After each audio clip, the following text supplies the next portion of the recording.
سلام تعنا باللي زخبركم تملكتي تلفزيون دبصانة تግራይ علتاو زينا نهم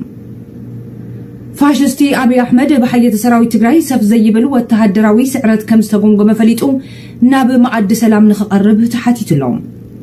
فاشستي أبي حزي مقراص تخصي أو جيبل زلهم بسراوي تግራይ أب عودة خوينات كبيد سعرت مسقات أبو كم زخنة ديلي مافريك زتبخل غازيت أدب بأفريقيا حبيرو لهم أتي سراوي تግራይ زمزقب عوت نخالقوت تقالستي إثيوبياون تسفان مورالن كمزسنقم أب أورميا كللاوي مسقاقر منغستن كأوج أستواصو كمزقبرلون نفاشستي أبي دما عبي چنقات كمزفترلون اتزينا عملكيتلهم فاشستي أبي مسؤول كملاخ إسياس أفوركن كالقوت حيلتاتن بمتحبار نشمونت أوارح زكايدو ورر كاب سراوي تግራይ برتع مخته كم زقاطمون اب مودعتو دما بزسنبد سعرتو ناب حدش معراف كم استسغاغرن اتصبصاب حبيروم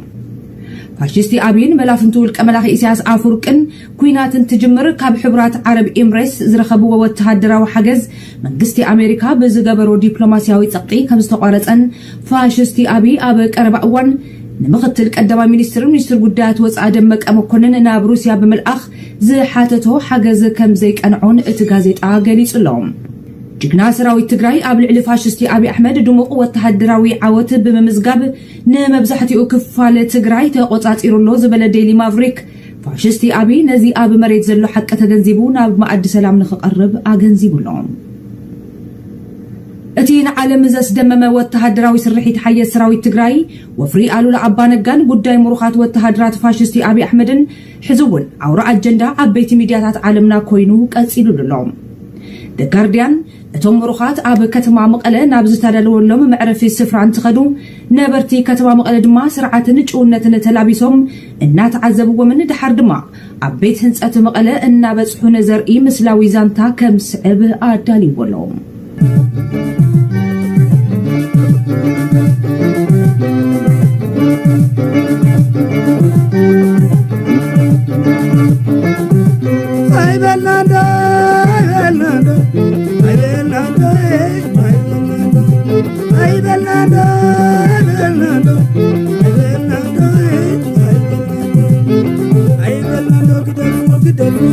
إلنا نرنا قد لي تسلفوا إلنا نرنا جبنوا تامرتنا بحيل بجرفوا ورار حيلهم نقول سبيبوا وطول ورار تدووا نديبوا هاي بلاندا هاي بلاندا هاي بلاندا هاي بلاندا هاي بلاندا هاي بلاندا هاي بلاندا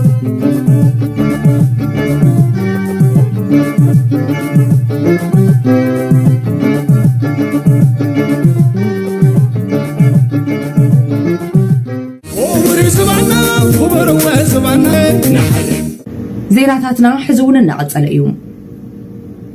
فاشستي ابي احمد تخصيت او عبيل لخو يبل زلو غزين مغزان عقمون متنخار نمبر دليت سلام كم زيبلو تغليصوم فاشستي ابي احمد تخصيت او عبيل لخو يبل زلو بسراوي تግራይ مستسعرن غزي وسيدو عقمون متنخار نمبر حقኛ دليت سلام ስለዘለዎ አይኮነን ክብል ፋይናንሻል ታይምስ ገሊጽሎም ኣብ ክራይሲስ ግሩፕ ላዕለዋይ ተንታኒ ፖለቲካ ኢትዮጵያ ዝኾኑ ዊሊያም ዳቪሰን ፋሽስቲ አብይ ተኽሲ ጠጠው ኣቢለ ለኹ ዝብል መግለጺኡ ተኣማኒ ከም ዘይኮነ ገሊጾም ኣለዉ እዚ ፌደራል መንግስቲ ሰብኣዊ ሓገዝ ንምስላጥ ብዝብል ኣዊጀዮ ዝበለው ምቁራጽ ተኽሲ ዝእመን ኣይኮነን ኢሎም ኣለዉ ፋሽስቲ አብይ ኣብ ልዕሊ ምንቅስቃስ ሰብኣዊ ሓገዝ ክገብሮ ዝጸንሐ እንቅፋት ከም ዝቐጸለሉ ከም ኤሌክትሪክን ቴሌኮሙኒኬሽን ግልጋሎት ብምቁራጽ ድማ ኣብ ትግራይ ዘሎ ሰብኣዊ ቅልውላው ንኽጋደድ ይገብር ከም ዘሎን ኣብ ዝሕዝ እዋን ኣብ ትግራይ ወሕዲ ነዳዲን ገንዘብን ከም ዘሎን እቲ ጸብጻብ ሓቢሩሎም ፌደራል መንግስቲ ኣብ ልዕሊ ስራሕቲ ሰብኣዊ ሓገዝ ክገብሮ ዝጸንሐ ምትዕንቃፋት ጠጠው ንምባል ዓለም ለኸ ማሕበረሰብ ዝገብሮ ጸቕጢ ክሕይል እዩ ሰራዊት ትግራይ ድማ ትግራይ ዳግም መውጽእ ሲኢና በፌደራል መንግስቲ እንክትዕጾ ስቂሉ ኣየር እንብባል ዊሊያም ዳቪሰን ገሊጾም ኣለዉ ፋሽስቲ አብይ አሕመድ ዳግም ዝጀመሮ ማእሰርቲ ተጋሩ ተጋዲዱ ከም ዝቀጸለ ተገሊጹሎም እቲ ተግባር ኣብ ሙሉእ ኢትዮጵያ ከም ዝቀጸለን ብፍላይ ድማ ኣብ ከተማ አዲስ አበባ ማእሰርትን ግፋነ ተጋሩ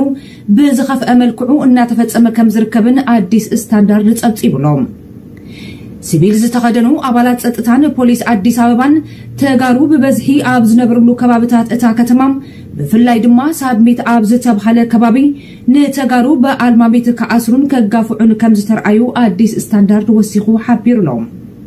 እዚ ከምዚሉና ሃሎ ፋሽስቲ አብይ አሕመድ ብዘይ ሕንከት ወተሃደራቱ ኣብ ልዕሊ ደቂ ኣንስትዮ ትግራይ ንዝፈጸምዎ ግፍዒ ከም ጅግንነት ክጀሃረሉ ተሰሚዕሎም ትማሊ ኣብ ቅድሚ እቲ ዕድመ ስልጣኑ ዘብቅዐ ዘይሕጋዊ ፓርላማ ተረኺቡ ሕወሓት ናብ ብልጽግና እንተዘጽንበረ ነይሩ ኩናት ኣይምተወልዐን ምስ በለም በዚ ኩናት ኣብ ትግራይ እንታይ ከም ዝወረደ ነፍሲ ወከፍ ትግራዊት ዓዲ ትፈልጦ እያ እንታይ ከም ዝበጽሐን ንሳተን እየን ዝፈልጣ ክብል ብብድዐ ተሰሚዕሎም እዛ ጋም ግምገማ ስተት ነው ትኩ ከቀማው ሚሳኤል ከቀማው ምናምን እንደፈለኩ አረጋለሁ ምንድነው ያደረሰው ኪሳራ የእያንዳንዱ የትግራይ እናት ትመዝነዋለች የደረሰባቸው ነገር ያቁታል ነሱ ፋሽስቲ አብይ ቅድም ሕዚ ነቲ ወተሃደራቱ ባዕዳው ሰራዊት ውልቀ መላኽ ኢሳያስ አፈወርቅን ሓይልታት ትምክሕቲ ክልል አምሓራን ኣብ ልዕሊ ደቂ ኣንስትዮ ትግራይ ዝፈጸምዎ ኣዝዩ መነወርን ንመላእ ዓለም ዘሰንበደ ንጾታዊ መጥቃዕቲ ናቶም አንስቲ ዘይብደቅ ተባዕትዮ ኤን ተዓሚፀን ኢሉ ነዚ ዘስካሕክሕ ግፍዒ ኣናሽዎ ከም ዝነበረ ዝዝከር እዩ ኣብ መወዳእታም ብሓየተ ሰራዊት ትግራይ ሓፍ ዘይብል ወተሃደራዊ ስዕረት ዝተጎምጎመ ፋሽስቲ አብይ ኣብ ልዕሊ ሰላማውያን ወገናት ሕነ ምፍዳይ ከም ዝኣተወ ተገሊጹሎም ፋሽስቲ አብይ ክቱር ኣነነትን ምልካው ባህርን ዝተላበሰ ጨካን መራሒ ከም ዝኾነም ኣብ ትግራይ ብዝወልዑ ኩናት ድማ ዘስካሕክሕ ግፍዕታት ከም ዝፈጸመን 1945 ዝተባሃለ መርበብ ሓበሬታ ኣፍሊጡሎም እዚ ፋሽስታዊ መራሒ በተነ ዝተቆጻጸረን ሚድያታቱ ወግሐ ጸብሐ ንወያነ ደምሲስናዮ ኢና እናበለም ብዛዕባ ኩነታት ትግራይ ሕቶ ንዘልዕል ኣካል ድማ ፕሮፓጋንዳ እዩ ዘቃልሕ ዘሎ ክብል ከም ዝጸንሐም ኣብቲ ዝሓለፈ ሰሙን ሰራዊት ትግራይ ንከተማ መቐለ ምስ ተቆጻጸረን ኣሽሓት ሙሩኻት እንትረኣዩን ድማ ኢትዮጵያውያን ከም ሰንበዱን እቲ ዜና ሓቢሩሎም ሕዚ ፋሽስቲ አብይ ኣብ ልዕሊ እቶም ብዛዕባ ትግራይ ብድፍረት